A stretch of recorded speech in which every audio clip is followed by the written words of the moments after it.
Terima kasih untuk Bang Karni ya.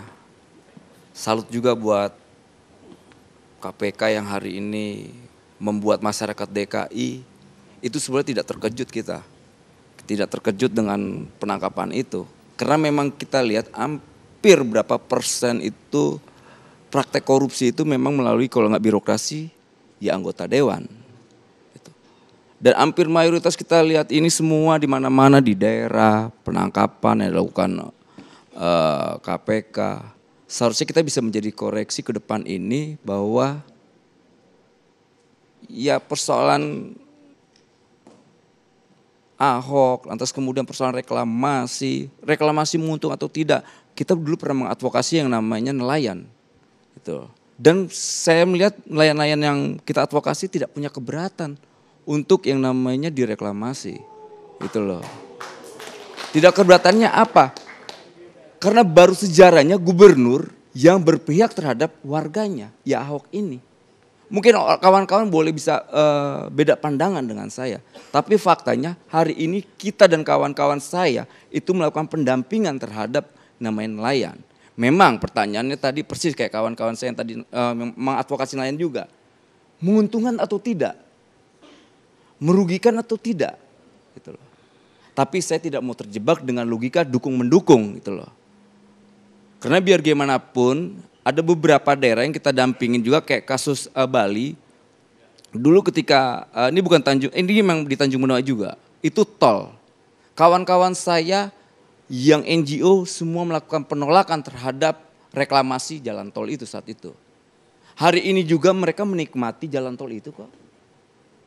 Gitu loh. Artinya ya tinggal kita lihat untung ruginya. Nah, yang menolak ini siapa sih sebetulnya gitu loh.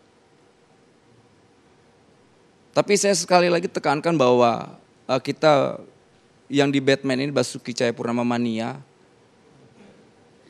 apapun yang dilakukan Ahok selama tidak berpihak sama rakyat, kami juga akan melakukan perlawanan. Dan kita lihat batas-batas toleransi masyarakat DKI terhadap Ahok cukup luar biasa kok. Menerima, nggak ada yang menolak. Yang menolak hari ini mereka yang tidak punya kemampuan gagasan dan program untuk melakukan Ahok itu doang. Nggak lebih dari itu saya lihatnya. Ada nggak hari ini calon yang bisa mengungguli kinerja dan programnya Ahok? Belum ada. Semua masih punya keraguan. Kita lihat ada beberapa kandidat-kandidat yang hari ini ingin menyalonkan lewat partai A, B, C, D, F, G. Menyalon di sini saya yakin ditolak dia. Saya nyalon di sini yang mentalnya artis juga ditolak. Itu loh. Ya artinya saya melihatnya ke depan ini ya harus ada orang yang model kayak Ahok yang bisa ngelawan Ahok. Yang bisa menghentikan Ahok cuma ada 3. Kalau enggak Tuhan, orang tuanya dan keluarganya atau Jokowi. Enggak ada lagi, Bos. Tuh. Jadi ya saya sih ngeliatnya sederhana aja. Ini memang momentum kita untuk membuka lagi bahwa ya korupsi itu adalah musuh kita bersama. Gitu loh. Lalu lucu juga ketika orang yang ditangkap seakan-akan Ahok terlibat. Seakan-akan wah Ahok nih pokoknya harus kita hajar. Saya pernah juga diskusi dengan kawan saya baru kemarin. Dengan bangganya dia bilang Ahok pasti terlibat. Dan terlibat dari mana? Kok orang ini bisa langsung ngambil kesimpulan bahwa Ahok terlibat. Gitu loh, ini gini loh. Yang ketangkap itu Sanusi. Bukan Ahok, kenapa kalian Ahok yang iniin? Sedangkan Sanusi 2 hari sebelum ketangkap itu mendeklarasikan dirinya anti korupsi dengan pakai baju oranye. 2 hari ketangkap KPK kan lucu.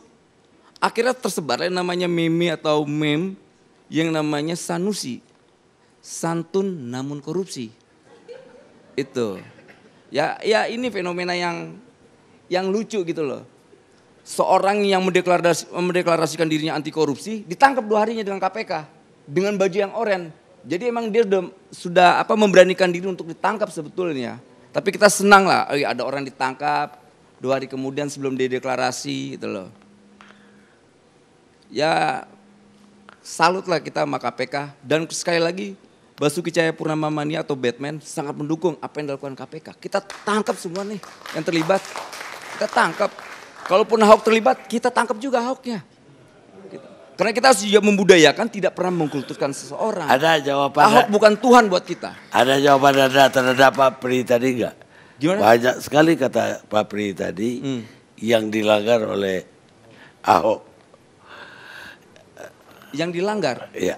Menurut Pak, pelanggaran yang menurut kacamata elit dengan rakyat kan beda, Pak.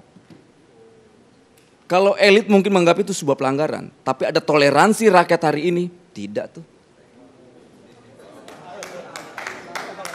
Ini Artinya jangan juga persepsi yang kita jadikan itu menjadi bahan seakan-akan representatif masyarakat DKI ini menolak kebijakan Ahok. Hari ini Pak Ahok ini menjadi fenomena yang luar biasa, masyarakat itu nyaman, tidak ada yang namanya penolakan yang masif gitu loh. Ini kan persoalannya karena ada momentum pilkada, orang mencari-cari supaya Ahok ini popularitasnya jatuh, dijadikan momentum penangkapan Sanusi, padahal Sanusi juga anti Ahok. Jadi ya kita lucu aja ngelihatnya. Gitu.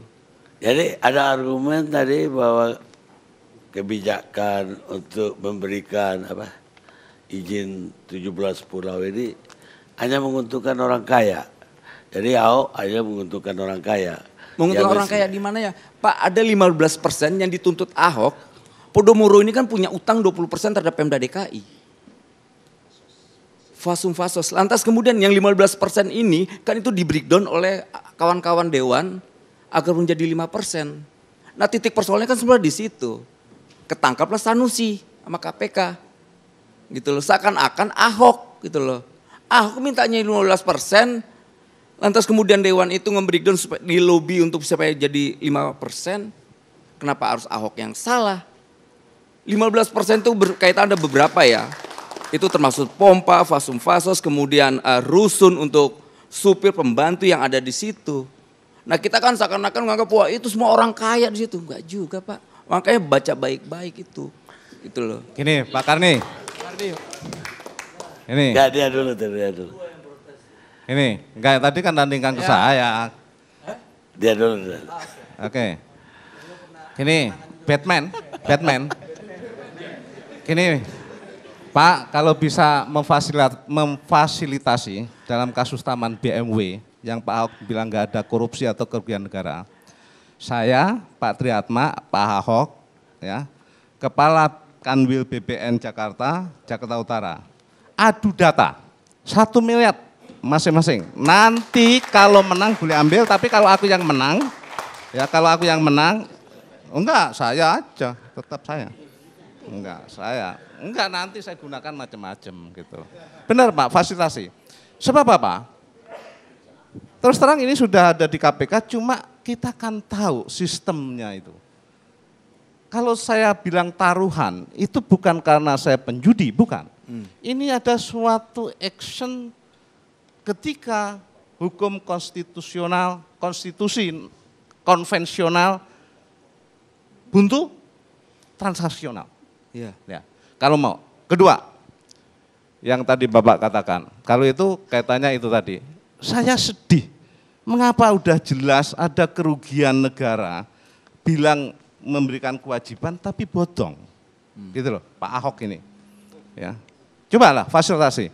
Dan nanti yurinya bisa diambil dari Polda, Direktur Serse Kriminal Umum itu. Boleh? Boleh, juri. Pak Prianto, gini Pak. Enggak, sebentar. Ngerti mengapa itu saya ambil juri? Ya. Karena ketika Pak Ahok minta tanggal 7 Oktober yang lalu untuk eksekusi Taman BMW, saya nulis di media, Polda Metro Jaya dan Kodam Jaya jangan membebek gubernur. Akhirnya saya dipanggil ke Polda sana. Saya sampaikan, ini loh. Akhirnya apa? Waduh Pak. Akhirnya enggak jadi. Karena enggak ada bantuan polisi. Karena tahu tanah itu tanah haram.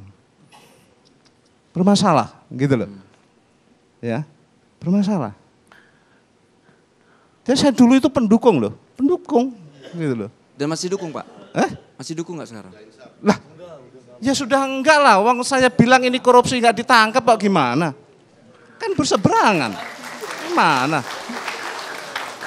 Nah, enggak, kalau sekarang Kapoldomoro kan Pak Arisman lagi sih udah ditangkap. Nah, kalau yang tanda tangan BMW itu Pak Trihatmanya. Jadi kalau bisa ya kalau sekda dan lain sebagainya itu mau diturunin angkanya juga boleh juga. Karena itu membela benar katanya gitu.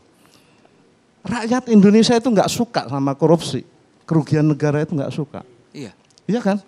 Nah, ini saya tantang gitu. Jadi kalau kaitannya disebut rakyat banyak yang mendukung Pak Ahok dan sebagainya, orang juga udah tahu itu adalah persepsi yang dibangun oleh media. Persepsi yang dibangun oleh media. Ya, ada kekuatan tertentu. Dan teman media itu pernah ngomong langsung sama saya, Pak gimana saya kalau mau kritisi, pendapatan iklan saya turun. Itu benar. Iya. Jadi saya amati itu ketika pamer 1 tahun kepemimpinan Pak Ahok. Pekerjaannya kementerian aja dicantumkan sebagai pekerjaannya Pak Ahok di situ. Nah, ada gitu loh. Jadi itu persepsi yang dibangun media sehingga meninabobokkan rakyat. Pak Pri, udah kebanyakan Pak Pri. Nah, cukup kan? Monggo. Saya ingin agak mundur ke belakang, Bang Kardi. Ya, ini, Tapi jangan banyak-banyak. ya, Anda Bung Nurhanis langsung tersenyum dia karena ini menurut saya bagus lah. Tapi saya ingin mundur ke belakang sedikit. Pada saat Pak Jokowi berpasangan dengan Pak Ahok dan pada masa itu sekitar tahun 2012 ya waktu itu, beliau melakukan konsultasi dengan Komisi 4 DPR RI dan setelah konsultasi dan DPR Komisi 4 DPR RI itu keluarannya adalah salah satu yang disampaikan oleh Pak Jokowi bahwa beliau akan tidak melanjutkan izin reklamasi Pulau G. Itu jelas, kita bisa lacak sama-sama itu. Dan salah satu argumentasinya adalah bahwa beliau tidak berkeinginan ya ada dampak-dampak yang tidak terkendali. Ya, saya kira ini satu gagasan yang cukup baik. Nah, dalam perjalanannya ketika Pak Ahok menjadi PLT Gubernur DKI, ternyata momentum itu juga digunakan untuk memperpanjang izin prinsip. Ya, sekali lagi saya katakan izin prinsip. Nah, baru di akhir tahun 2014 Pak Ahok mengeluarkan izin pelaksanaan. Apa yang saya ingin simpulkan dari proses pendek itu?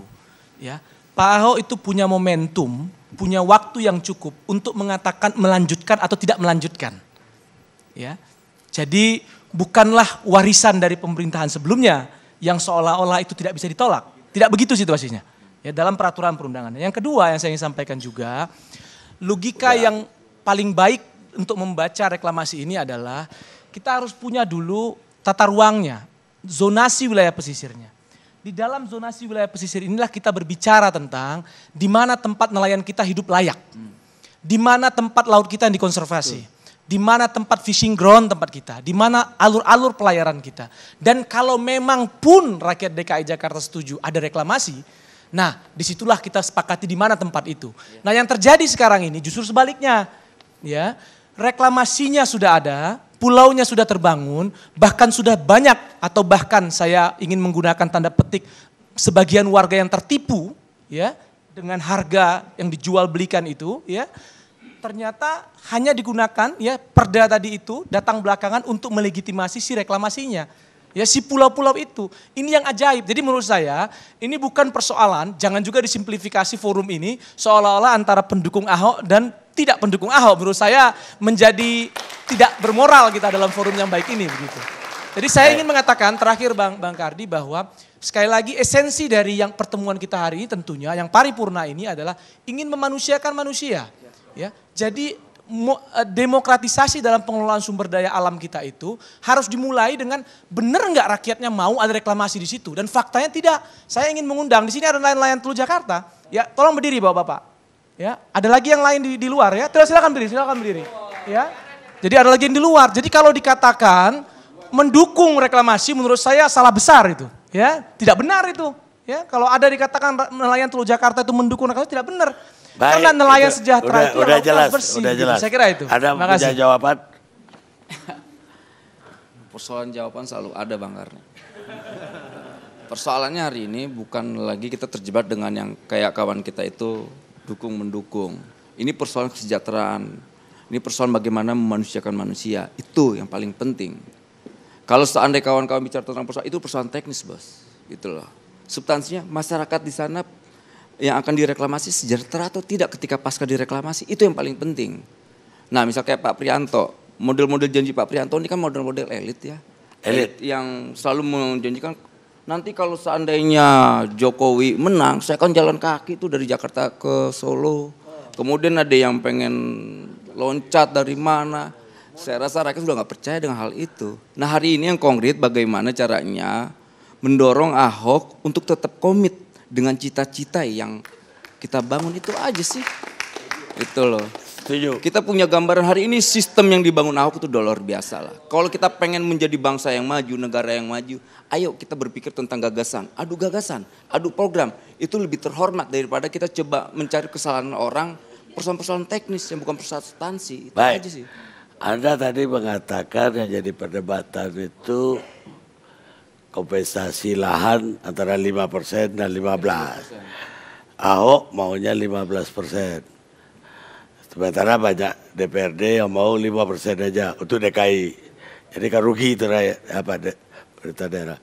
Tapi ada pernah melihat keputusan Gubernur Ibu Kota pada 2014, 2238. Ini gubernur menandatangani dan gubernurnya Pak Basuki T. Purnama. Di sini dia cuma minta 5%. Tapi itu kan sudah disanggah, Pak. Pakarnya itu sudah disanggah. Maksudnya Itu apa? sudah disanggah. Sanggahnya gimana? Itu disanggahnya karena Pak Ahok, Pak Gubernur melihat ini sangat merugikan. Itu sangat merugikan sekali jadi pemerintah sekarang DKI. mau Kemudian dia itu kan sudah diralat, ini harus 15% gitu loh. Baik. Nah itu kan perdebatannya antara 5% sampai 15% gitu loh. Baik. Korupsi dan kemunafikan harusnya tidak terjadi dan tidak menjadi produk demokrasi yang tidak terelakkan. Tapi hari ini kita meragukannya. Mahatma Gandhi. Kita rehat sejenak.